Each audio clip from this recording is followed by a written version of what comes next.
আজকের ক্লাসের দ্বিতীয় পর্ব। প্রথম পর্বে আমরা শিখেছিলাম যে অক্ষর কিভাবে পরিচয় করতে হয়, অক্ষর কিভাবে শিখতে হয়। তা আজকে দ্বিতীয় পর্বে আমাদের শিখতে হবে যে মোরাক্কাবাত কাকে বলে। এই মোরাক্কাবাত হচ্ছে দুটো অক্ষরের মিলিত অক্ষরকে মোরাক্কাবাত বলা হয়। এই মোরাক্কাবাত প্রথমে শিখতে গেলে আমাদেরকে সর্বপ্রথম যেটা ইম্পর্টেন্ট জিনিস, আজকের ক্লাসটা হচ্ছে খুব ইম্পর্টেন্ট, তা সেই জন্যে আমাদের হচ্ছে অক্ষরের সাথে মিলিত অক্ষরের আকৃতি। এই জিনিসটা হচ্ছে খুব ইম্পর্টেন্ট জিনিস।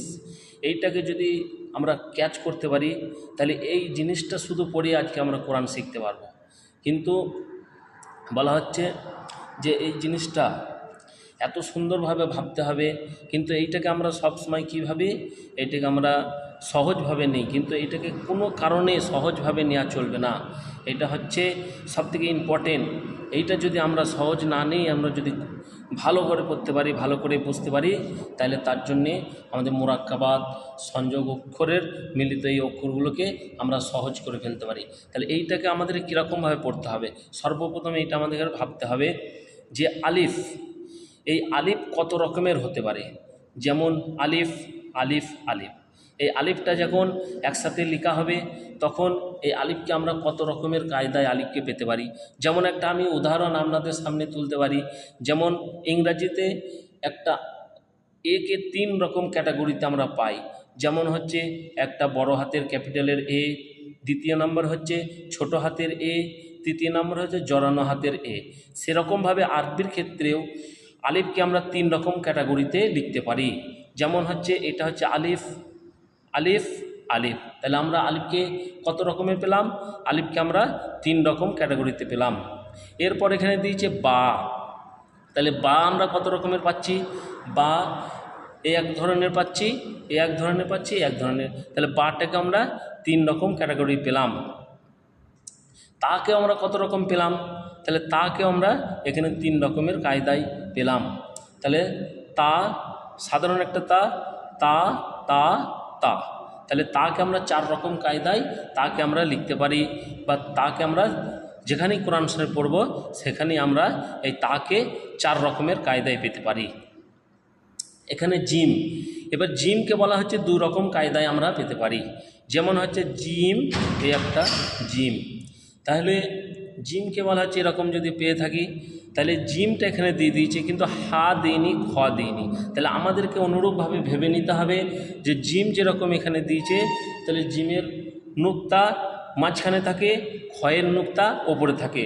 তাহলে জিমকে আমরা যেরকম 2 রকম কায়দায় পেলাম, তাহলে খকেও আমরা অনুরূপভাবে 2 রকম কায়দায় পেতে পারি। এবার খ আর হায়ের মধ্যে পার্থক্য কি, হায়ের কোনো নুক্তা নেই।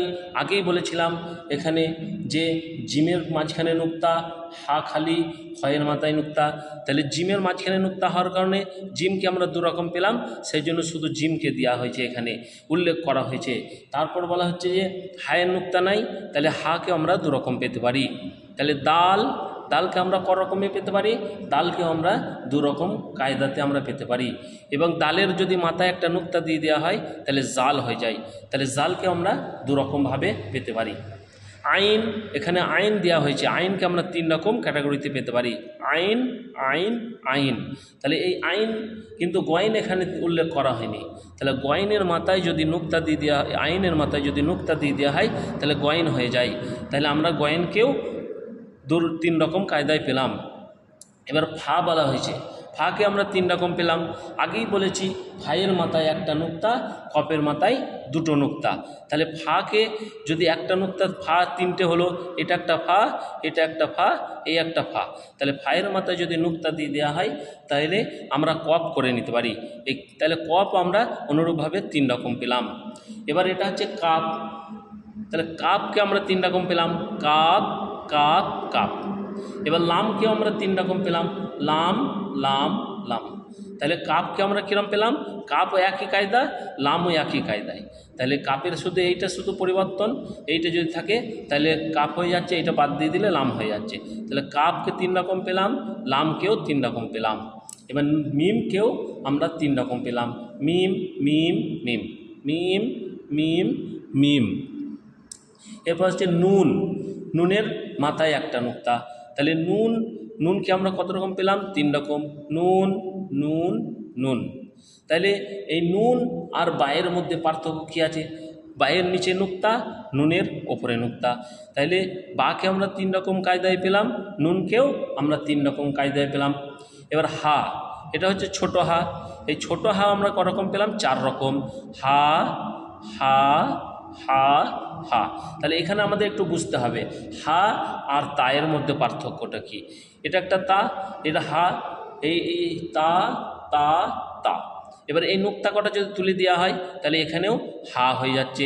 তাহলে আমরা হাকে 4 রকম পেলাম আর তাকেও 4 রকম পেলাম। এবার শুধু এইখানে 3টে হা, এই নুক্তা তুলিয়ে দিলে এইটা হা হয়ে যাবে, আর নুক্তা এখানে বসিয়ে দিলে তা হয়ে যাবে। এবার হামজা, হামজা হামজা হামজা।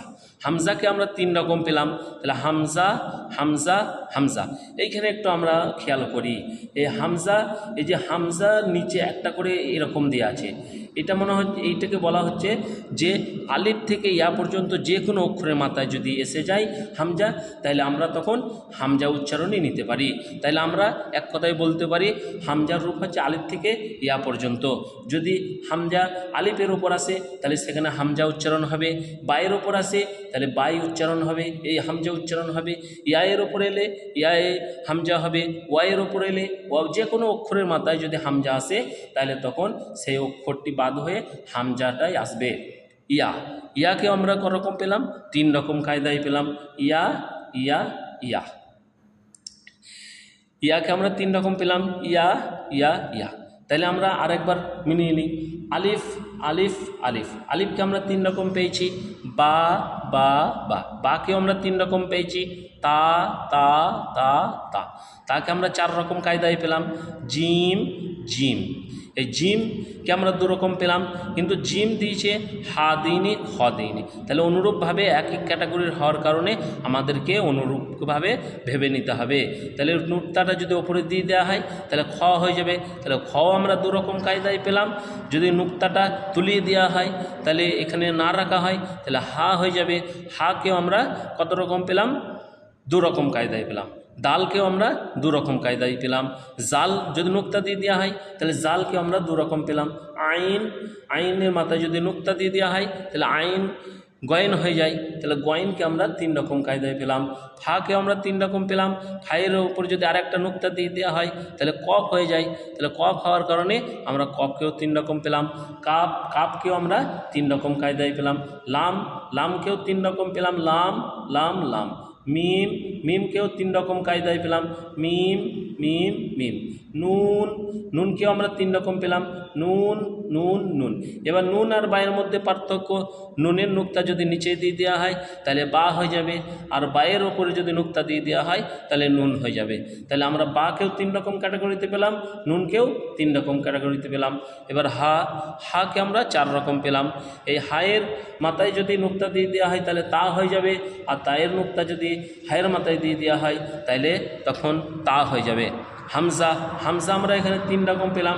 এই হামজা যে কোনো অক্ষরের মাথায় যদি এসে যায় তাহলে তখন সেটা আলিফ সব অক্ষর হামজা হয়ে যাবে। ইয়া ইয়া ইয়া। এবার এইটা আমরা কীরকমভাবে মুখস্থ করব। এত ইম্পর্টেন্ট জিনিস, এইটাকে এমনভাবে মুখস্থ করতে হবে, মুখস্থ চোখ বুঝতে হবে আর মুখস্থ করতে হবে। যেমন আপনাদের সামনে একটা উদাহরণ যদি আমি একটা তুলে ধরতে পারি, যে ধরুন আপনি এখন মনে মনে চোখটা বুঝুন এবং আপনি যে জায়গায় থাকেন, যে জায়গায় ঘোরেন, যে জায়গায় চলাফেরা করেন, যে সমস্ত বন্ধুদের সাথে উঠা বসা করেন, সেই সমস্ত বন্ধুদের নাম মনে করলে, সেই জায়গা মনে করলে চোখটা বুঝলেই সঙ্গে সঙ্গে আমার চোখে ভেসে ওঠে। সেরকমভাবে আলিফকে এমনভাবে পড়তে হবে, পড়ার কারণে আমি যেমন চোখ বুঝলি যেন আলিফের আকৃতি 3 রকম দেখতে পাই, বায়ের আকৃতি 3 রকম দেখতে পাই, অনুরূপভাবে এরকম সমস্ত সব রকম আকৃতি আমরা দেখতে পাই। এইটা পড়ার পর তারপরে আমরা চলে আসতে পারি তাকতি নাম্বার 2। এই সময় একটা ছোট্ট করে সূরা হয়ে যাক।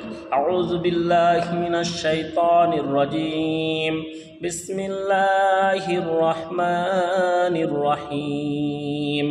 কুল হুয়াল্লাহু আহাদ, আল্লাহুস সামাদ, লাম ইয়ালিদ ওয়া লাম ইউলাদ ওয়া লাম ইয়াকুল লাহু কুফুয়ান আহাদ। এবার তাক্তি নাম্বার 2। তাক্তি নাম্বার 2-এ আমাদেরকে